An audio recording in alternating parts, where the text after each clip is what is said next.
Back in June, we released a video of the 10 design trends we disliked, and it seemed to get a lot of attention.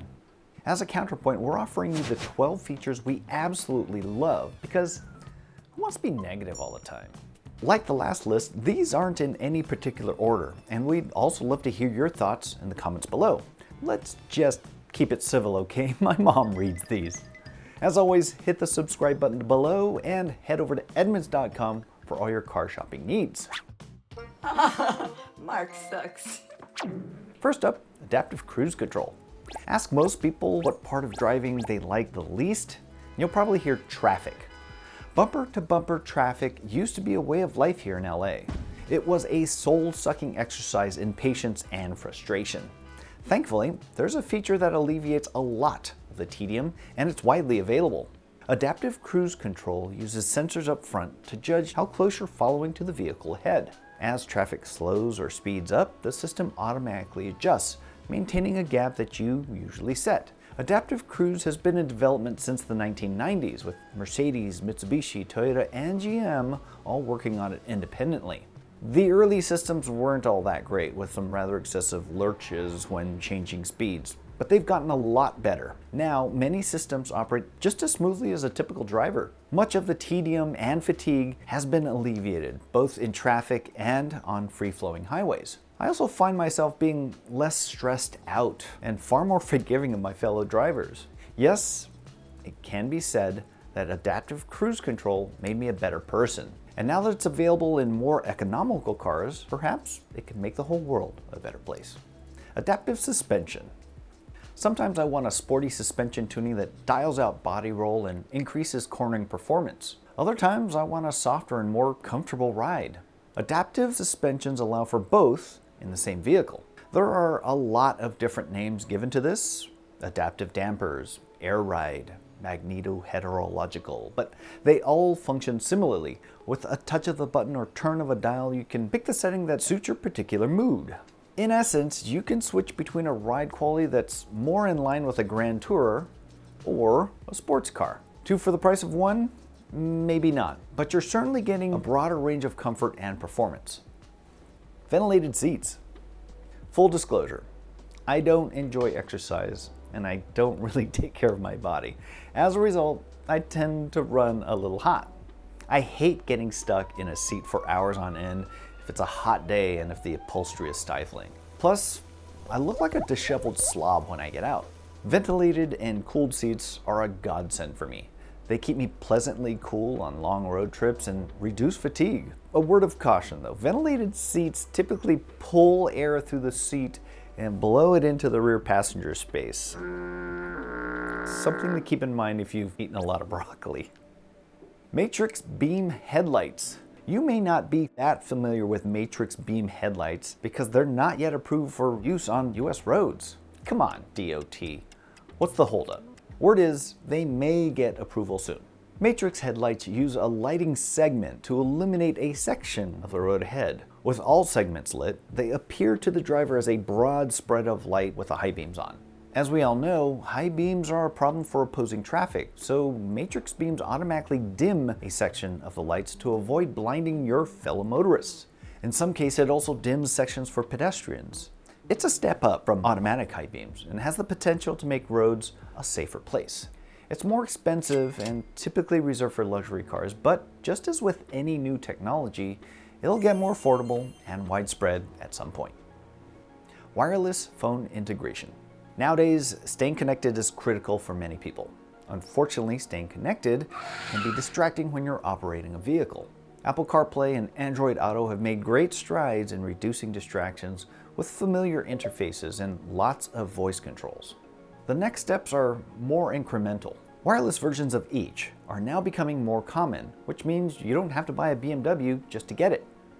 Kia has begun offering it too, among a few other manufacturers. My issue is you still need a cord to charge it. That's why I really like when wireless phone integration is paired with a wireless charging pad. It's great. You just drop your phone in the pad and go. Most systems will also remind you to take the phone with you when you park. Your cell phone is still in the vehicle. Wireless charging pads are also evolving. Audi has a signal booster built into some, and the Kia K5 has a built-in cooling vent. Configurable cargo areas. We pay a lot of attention to cargo capacity, especially for family-oriented vehicles. Just as important as the sheer volume of stuff that you can cram back there is how versatile that space can be. One of the best examples is in the Volvo XC40. The floor of the cargo area can be used to section off parts to better hold smaller items. That means you can have all your grocery bags behind a partition, hanging from hooks. If you're parked uphill, you won't have to chase down an errant orange or cantaloupe when you open the liftgate. The Lincoln Navigator also has a sectionable cargo space that is well suited to its split liftgate. You can position a shelf to allow access through the glass section up top and have more storage underneath for the full tailgate. Versatile tailgates. Those SUV liftgates with separate glass openings get an honorable mention on this list. Somewhat related are the new versatile tailgates on pickup trucks. Years ago, Ford introduced the ManStep to the F-Series trucks. And it made perfect sense, especially for those with mobility issues. GM mocked the idea, right up until they came out with their own multi-pro tailgate on the GMC Sierra. Ram has their own multi-function tailgate version too. The GMC version not only has a step function, but can also be flipped up to better secure cargo back there. The Ram tailgate is split like barn doors, which can be especially helpful in some towing situations that won't allow bed access without unhitching the trailer. Reverse tow assist. I'm pretty comfortable driving in any condition, but if you really want to see me uncomfortable, have me reverse a trailer into a parking spot. I mean, I'm getting the cold sweats just thinking about it. I know, some of you are pros at it, and there are tricks to doing it. The fact of the matter is, I rarely trailer stuff, and when I do, it's a small motorcycle U-Haul trailer. With more practice, yeah, I think I can get the hang of it. But I have more pressing issues in my life. That's why I love reverse tow assist. It's not particularly new, but it works perfectly. With the Ford system I tested, you just stick on some positioning stickers, set up the system, and go. You steer with a dash-mounted knob while the actual steering wheel spins madly to maneuver the trailer right where you want it. HUD. No, I'm not talking about the Department of Housing and Urban Development or a classic Paul Newman movie. We're talking about a head-up display. No, it's not heads-up display, it's head-up display. It's singular for some reason. Pedantry aside, head-up displays were developed during World War II to help fighter pilots.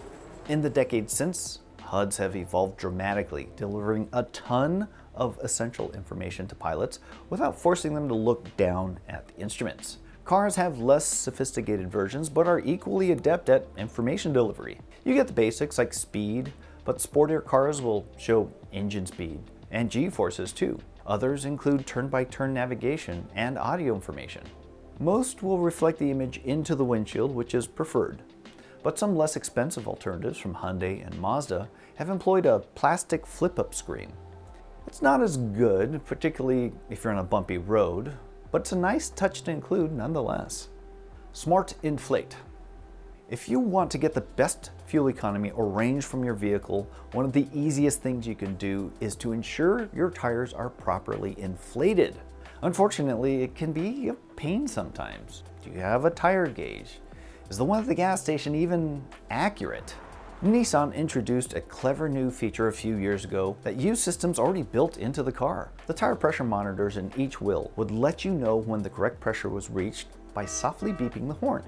Other manufacturers have followed suit. I love this kind of repurposing of existing tech to create a new feature. It's like using GPS map data to maximize fuel efficiency for hybrid vehicles or log lap times on a racetrack. Sport exhaust modes. I love the sound of a rumbly V8 or the shriek of a V12, but sometimes I'd rather fly under the radar. Why no, officer? That wasn't me making all that noise. Sport exhaust modes have not only made my life better, but also my neighbors. If I'm sneaking out for a drive before the sun comes up, I'd prefer not to shock the entire block awake with a 7-liter explosion of fuel and fury. The quiet start mode in some Mustangs and other vehicles solved that problem. They even made it smarter by allowing you to set a time range for the quiet start, just in case you forget. Once you're out of earshot of anyone who knows you, hit the binocular button and enjoy that glorious howl echo off the canyon walls and scare the hell out of anyone in the tunnel. Thigh extenders. Here's one for the taller drivers. Having a good amount of thigh support helps with overall comfort and reduces fatigue over long distances. BMW was early on the scene with thigh extensions on the seat cushions, allowing short and tall drivers alike to find a position that best suits them. Some are manual, some have power adjustments, most don't offer them at all. If this is a problem for you, definitely pay attention to this feature next time you're on a test drive. In the same area, but not necessarily related, is something I'd like to share with you from the previous video where I ranted about flat bottom steering wheels. You, our wonderful commenters, have shown me the light. I now fully appreciate the merits of a flat bottom steering wheel for larger drivers who like a little extra room when getting in and out of the car. See?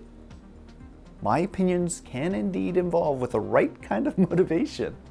That's your cue to let us know in the comments below what your favorite features are, or disagree with the ones I included. Also, feel free to suggest topics for future videos, so long as it doesn't involve me taking a long walk off of a short pier. Thanks again for watching. Hit that subscribe button below and head on over to edmunds.com for more in-depth information.